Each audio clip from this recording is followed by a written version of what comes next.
From Deloitte Tax, welcome to the Tax News and Views podcast. In this series, we talk to specialists from Deloitte about the latest business issues.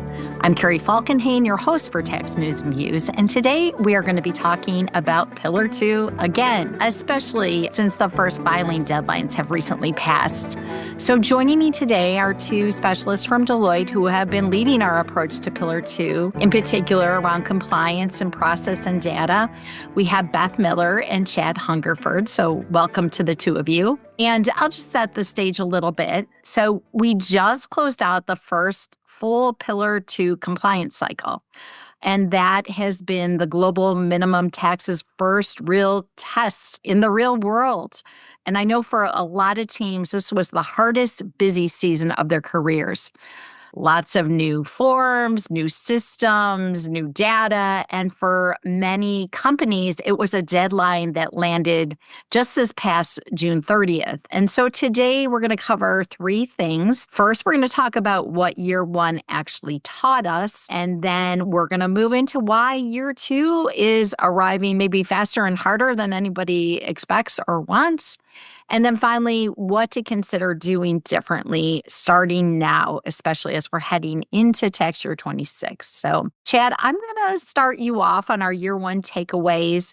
And maybe you could share what surprised you the most about this first cycle, how it actually played out. You know, as our global leader trying to prepare the firm and our clients for the first year, I had a firm idea in my mind of what it was going to be like and when it was going to happen and how we were going to shape it. In many ways, I was surprised time and again. And the surprises came from probably predictable areas that I should have thought of and I should have expected, but didn't.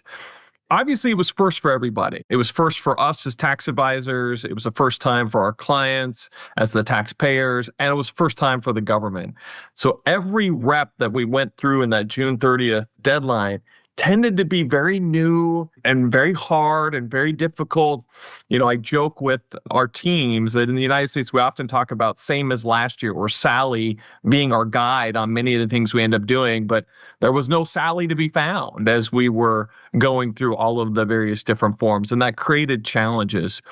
And a lot of those challenges manifested themselves in the complexity of organizing and bringing together this global effort, right? As we were getting into the June deadline and we were just a month or two out, a lot of the forms still hadn't been released yet. Or if they were released, changes were being made, schemas were being adjusted, technology portals were opening and then closing and then opening again. And you had to find a way to communicate with diverse teams all around the world in real time.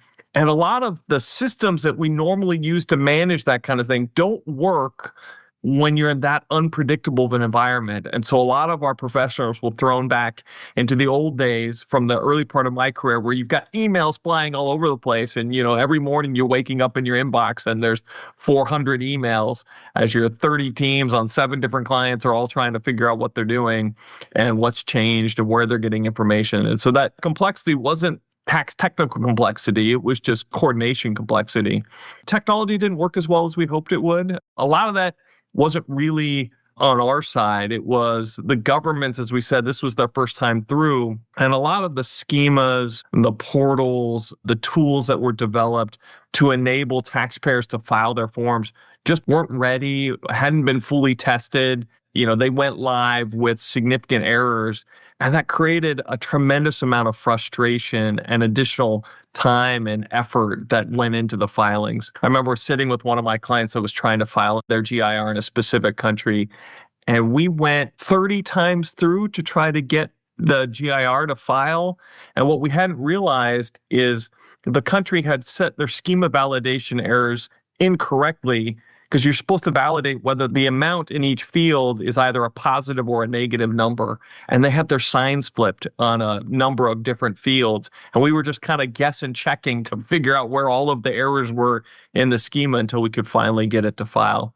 And so it was a lot of that kind of stuff that really created the difficulty. That said, transitional safe harbor was a lifesaver. I think we knew that coming in and made it easier than it would have been otherwise.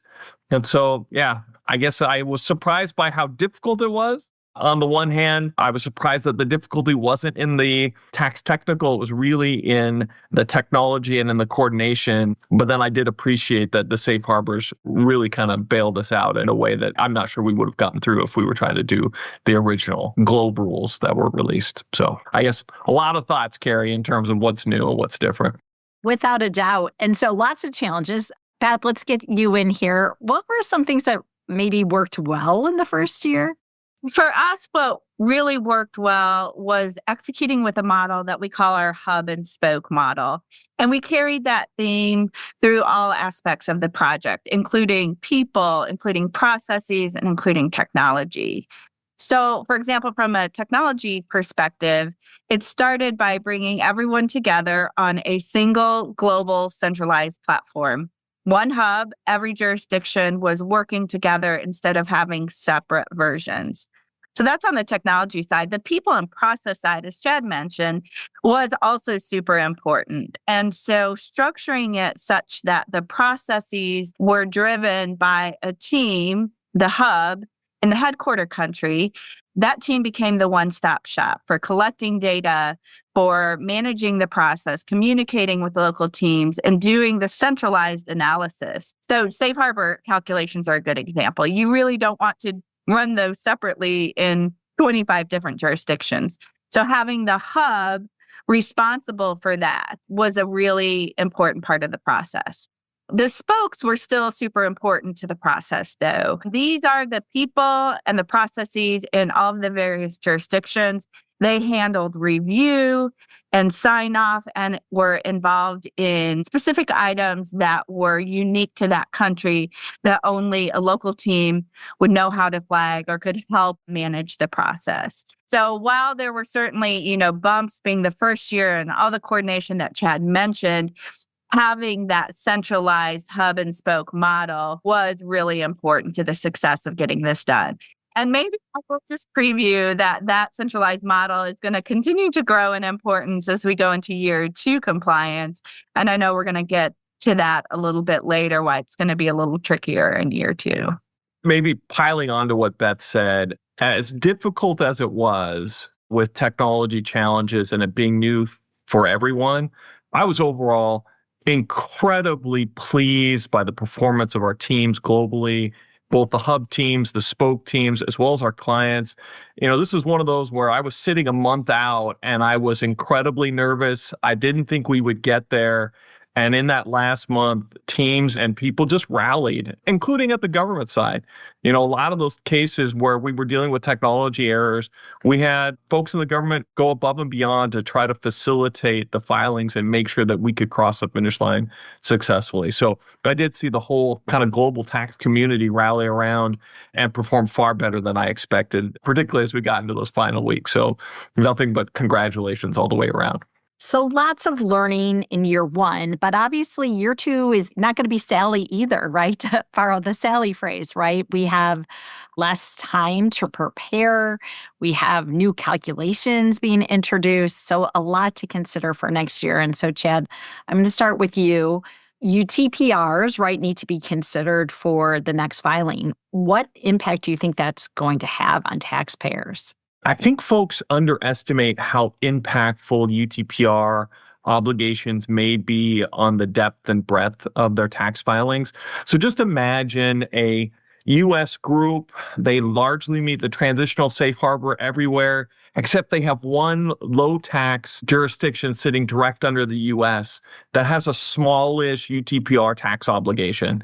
Well, that means in every jurisdiction where you're subject to Pillar 2, have a real tax return with an actual amount due and a tax payment that has to be made, right? And you may have now just taken your total filings and at least doubled them as you have 20 or 30 returns that now actually have meat on their bones, right? They're not a full transitional safe harbor where it's relatively easy to get the local team comfortable with the return. It's actually got an amount due. It's going to be subject to audit. There's a lot more detail in that return. It's not just a safe harbor return.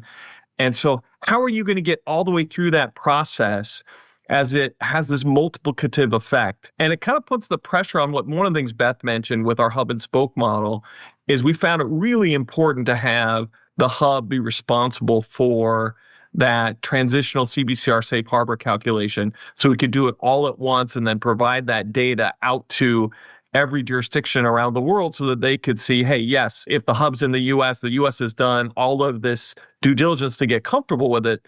That same principle becomes doubly or triply more important with the UTPR, as otherwise you're 30xing the time to review and prepare the UTPR calculation. And those calculations are much more involved than a transitional CBCR calculation. So it is certainly one of my concern items is that I think folks that have exposure to UTPR are probably underestimating the level of effort and the cost associated with handling those filings, both because of the breadth of the filings, the number of the filings that are going to be triggered, but also the depth of each individual filing, because they will be much more data intensive and much more tax technical than the transitional CBCR filings they would have been familiar with in 2024. Beth, let's talk a little bit about the timelines. How are the deadlines changing, and how should a tax team prioritize their next cycle for compliance here?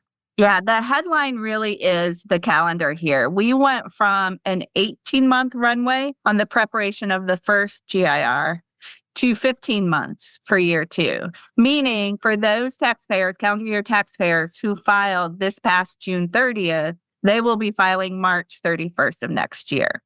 So 3 months shorter. Doesn't 15 months seem like a really long period of time? But here's the thing, close to half the work, we'll call it, on the first cycle really started in those last 3 to 4 months leading up to the deadline. So teams were already really compressing that preparation work into something like 3 to 4 months. Let's think about if that same pattern repeats with a time frame that's already 3 months shorter. Then that means if the due date is March 31st, if you're trying to do the work in December, January, February, there's a lot of other priority work that tax teams are facing in that time frame. So really need to map out that calendar. What is the work you're going to have to do? All the new stuff that Chad already mentioned. And when are you going to do that? And so I'll be blunt about it. You ought to be starting right now. The late start habit is one thing that has to change among everyone. And we have many clients who are doing that. They're wrapping up their 2025 country by country reporting earlier this year.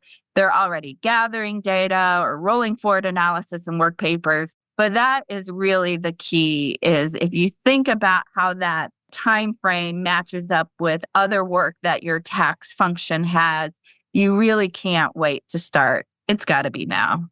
Chad, what is one of the parts of the process that you see might trip people up as they work to get ahead of the filing deadlines? Reflecting on what Beth just shared, we have a lot of clients that are anxious to get ahead of the Pillar 2 filing obligations for the 2025 tax year, particularly given the pain that they dealt with last time around. Unfortunately, they don't control their own destiny. A lot of what we are worried about this time is there's another 10 to 15 governments that this will be their first time doing Pillar 2, and they haven't released their forms yet. They haven't opened their tax portals. We also haven't seen definitive word from the OECD and some of the countries that did it last year on whether they're going to use the same forms again for this year, or whether those forms are going to go through changes, and whether we're going to see updates to XML schemas and filing protocols and fixes for a number of the errors we saw. So I do think that there's this hurry up and wait that's going to have to be part of this filing process, where if I was running a tax department at a company that was subject to Pillar 2, I'd be starting now to pull all my data together to do everything I can to be as ready as possible. But then you're probably going to be waiting for the governments to say, okay, now you can file. And when that now you can file comes is going to differ depending on the government. Governments who've been through this before, I expect in September or October, those windows will open. We'll be able to get those filings done. But for those that are newer, we might be going right up to that March deadline. And so I would do everything you can to have all the data ready, have your powers of attorney in place, have your signers all notified and they've reviewed and they know what's going to be on those forms. And then work with your advisor so that you're ready when the windows open and the forms become available. And so a lot of those things that Beth mentioned were really important and worked well in year one are going to be important again. You're going to need to have a good coordination team. You're going to need to have someone in the center that's in charge of and monitoring and watching these portals as they open so that they can trigger the filing as soon as the governments are ready for us to make those filings. So what are 3 concrete moves that tax departments can take over the next couple of months? Well, if I were to do that, I would say start now. I'm going to double down on what Beth said. Start now. There's no reason to wait. Some of the scoping and the pricing and all that may be a little uncertain, but you can pull all your data together. You can do all your calculations. You can get it into Pillar 2 Agent. You can be ready to file, even if the government isn't ready for you to file. Plan for the portal delay, right? Be ready, be all but wet ink signature ready, and then treat it as a formal project, right? Project management is more important to a big, globally coordinated compliance project like this than it is in a lot of other projects. So it's not an ad hoc effort. You're going to need to have a plan and trackers and some thoughtful, dedicated project management to get you from the beginning to the end. So start now, plan for the portal delays, and treat it as a formal project. Obviously, lots to do to be ready for the next filing, but let's just zoom out a little bit and talk about big picture. What are some of the trends that we're seeing, or what are some of the things that our tax leaders need to be thinking about for the future? And one of the areas, Chad, I want to start with you, is safe harbors, right? They continue to evolve. What does this mean from a practical perspective? One of the things that I'm worried about for taxpayers is I think they've taken the wrong message from the side-by-side safe harbor that's coming. So particularly in the U.S. market, there's this feeling that the side-by-side safe harbor and the permanent safe harbor that's coming after are going to save them from Pillar 2, and that there's a significantly reduced amount of work to be done when those come in 26, 27, and 28. And I think that's both true and misleading at the same time. It's true in that UTPRs and IIR obligations are off the table for those U.S. parented multinationals because of the side-by-side safe harbor. But that doesn't mean there's going to be significantly less work to do than there was compared to their 2024 filings, right? Recall last year when we did that June 30th exercise, UTPR wasn't on the table. And for most of my clients, IIR wasn't a significant amount of work, right? That was just your QDMTTs. And so when we advance to 25, we get like 15 more jurisdictions. Somewhere that blending between 24 and 25 becomes the new baseline, even under the side-by-side safe harbor. So if you're thinking, hey, we're going to do less work in 26 than we did in 24, that's not an accurate read on what's coming for us. Right. 2024 is probably the minimum amount of work we're looking for each year. We'll get better at it. It'll be less chaotic. It won't be the first time for everybody. But that level of filing and that level of data is the baseline. And frankly, that triples or quadruples when the transitional CBCR safe harbor expires at the end of 27 and we have to do the permanent safe harbor starting fully in 28. And so when that happens, we're not even at that 24 baseline anymore. We're filing something that looks closer to a full globe return for each jurisdiction where there's a QDMTT. So yes, the side-by-side safe harbor was really important in reducing the hockey stick of work that would have come at US-based multinationals, but it doesn't actually reduce the amount of filing work we have to do or the amount of data and coordination and effort that's involved. It's just going to slow its growth, if that's a better way to think about it. Makes sense. Beth, I know a lot of companies spent so much time figuring out their data model, right, to get ready for the first filing. Is that like set it and forget it, or what should companies do? How should they think about that? If I have to say one thing, I would say you're going to have to go back and really stress test your data model pretty soon against where this is headed, as Chad described, not where it's been. So the safe harbors, as Chad mentioned, are changing. Right now, it's if you meet the transitional safe harbors, it's jurisdictional level data with minimal adjustment. But those permanent safe harbors require different data points, different adjustments, and you may find necessary to do full globe calculations, which are much more complex. And so the first round of the data model assessment has some relevance, but I think based on timing and processes, a lot of tax people did what we often do is we found the data on an ad hoc basis. And with this becoming clear that we're going to continue to have QDMTTs, you really need to build a data model that is more than just clearing you for year one. So don't wait until the safe harbor you're relying on today expires to figure out you have some gaps. I would say in the next, 6 months, you need to rerun a data gap assessment against those permanent safe harbors and against full globe calculations and figure out soon what gaps you have so that you can start to fix those as those rules come into effect. And what are some of the considerations around companies, how they're looking at their resource model given all these changes?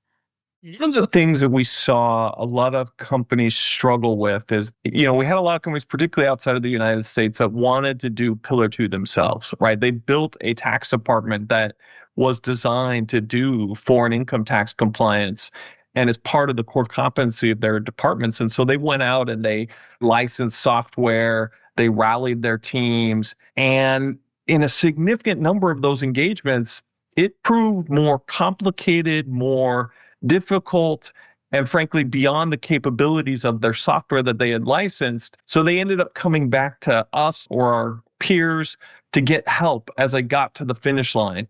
And so a full insourcing model was less possible for year one. I think that maybe softens as we get into year two.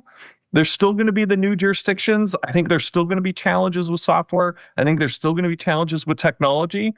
But you're going to start seeing more of those hybrid models come into play where you might be able to do some in-house and some that where you're looking for help from a provider to do. And I think as time goes on, that becomes more and more possible where you're going to be better able to take your core in-source or outsource decisions you use elsewhere in corporate income tax and apply it back to Pillar 2.